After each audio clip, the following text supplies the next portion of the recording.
Welcome, and thank you for taking the time to listen to this report from our 75th anniversary annual meeting, which took place on March 25th, 2013. What I've learned from my short time here is that Renville-Sibley is a strong organization with a dedicated team striving to do their best for you, our members. For 75 years, this cooperative has consistently brought you safe, reliable electricity and supported the communities we call home through volunteerism, economic development, and charitable contributions. Our employees worked hard this past year to keep the distribution system operating, to make sure the meters were read automatically, the bills were processed accurately, our financial accounting met all federal and state guidelines, and members' questions and concerns were answered and addressed in a courteous and thoughtful manner. We recently received news that Renville-Sibley was the 2012 recipient of the Leroy Vanderpool Excellence in Safety Award. Working with high-voltage electricity, linemen find themselves in life and death situations on a regular basis. While we certainly appreciate and are proud to receive this honor, the true reward of our superior safety program is making sure all our employees return home safe. Thank you to all our employees for working safely and for your dedicated service to our members. I sincerely appreciate the opportunity I've been given to work with and lead such a talented team. If you saw my manager's report in our March and April newsletter, you will not be surprised with the next section of this presentation. It is important for all of us to understand our business model is changing, and the changes will have a direct impact on how much each of you will pay for electricity. Renville-Sibley's purchase power cost increased nearly 60% since 2007. This is significant because 72 cents of every dollar you paid toward your electric bill went toward covering the cost of wholesale power in 2012.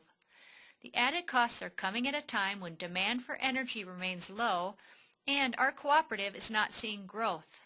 In fact, over the last 2 years, we have actually had a decrease each year in kilowatt-hour sales, and we expect that trend to continue. Based on conversations with the management team at the sugar beet plant and historical trends across all other customer classes, we have budgeted kilowatt-hour sales for 2013 at levels we have not experienced since prior to 2005. Kilowatt-hour sales growth in a distribution cooperative is typically used to help cover the increases in local operating expense and the increases in depreciation and interest associated with maintaining a highly capital-intensive infrastructure. With nearly 70% of our system installed before 1960, the process of replacing aging infrastructure has become a priority.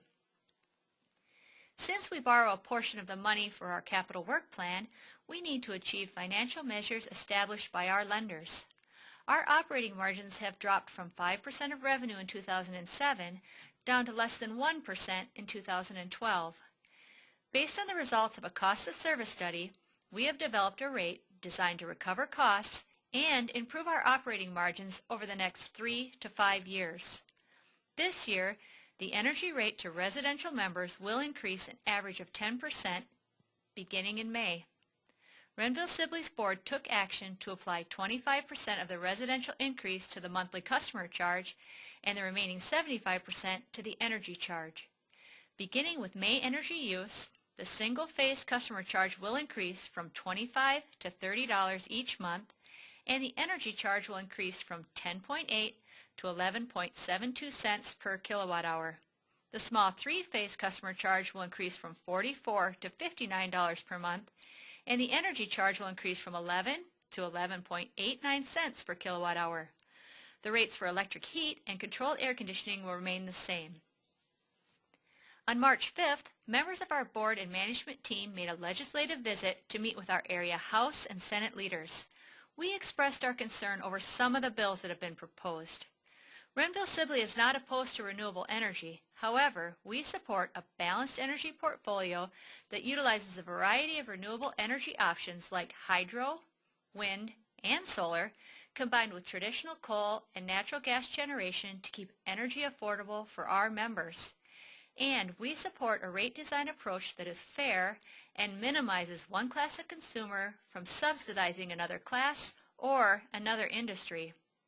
On our website, we have posted a handout identifying some of the key issues with the current legislative bill activity. We have also included a map to help you locate the legislators that represent you. A clear message I received from the legislators we visited with is they have not received much negative feedback about these bills from their constituents. And while they appreciated our concerns, they actually need to hear directly from you. The post dated March 18th provides an example. You are also welcome to contact the office if you need help putting a message together. I would like to draw particular attention to the solar mandate. Consumers will be allowed to size their system to meet more than their individual energy needs, and the cooperative will be required to buy back the excess capacity at a rate determined by the bill, depending on the class of consumer. As the bill currently stands, residential loads will receive 20.4 cents per kilowatt hour, and non-residential loads will receive from 13.6 to 18.1 cents depending on the size of the load and the type of installation. The bill also includes a mandatory contribution of 1.33% of our annual revenue to be used to establish a fund to subsidize solar installations. For example, residential consumers who have a solar installation will sell their excess capacity back to our cooperative for 20.4 cents per kilowatt hour. Renville-Sibley will be directly responsible for paying our average retail rate, so about 10 of the 20.4 cents will come directly from Renville-Sibley. The remaining 10.4 cents will come from a fund to subsidize solar. The fund itself will be created from a tax of 1.33% that will be applied to our entire revenue. So in reality, we are paying the entire 20.4 cents plus part of the cost of solar installations for other consumers throughout the state of Minnesota.